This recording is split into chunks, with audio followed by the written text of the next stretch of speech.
Indian medical association Kakinada శాఖ ఆధ్వర్యంలో 2025-2027 సంవత్సరాల నూతన కార్యవర్గ ప్రమాణ స్వీకార కార్యక్రమం శనివారం కాకినాడలోని ఐఎంఏ హాల్లో ఘనంగా జరిగింది.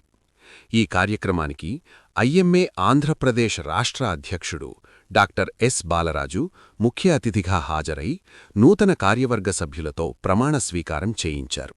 నూతన అధ్యక్షుడిగా డాక్టర్ కాద వెంకటరమణ, కార్యదర్శిగా డాక్టర్ ఎస్ రామకృష్ణ, ట్రెజరీగా డాక్టర్ ఎల్ఆర్ఎన్ నర్సింగ్రావు అధికారికంగా బాధ్యతలు చేపట్టారు.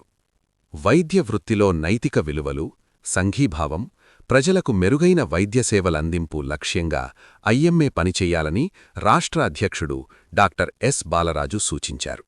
ఈ కార్యక్రమంలో ఐఎంఏ రాష్ట్ర నాయకులు, ప్రముఖ వైద్య విద్యా సంస్థల అధిపతులు, జిల్లా వైద్య ఆరోగ్య శాఖ అధికారులు, వివిధ వైద్య సంఘాల ప్రతినిధులు మరియు ఐఎంఏ సభ్యులు పెద్ద సంఖ్యలో పాల్గొన్నారు.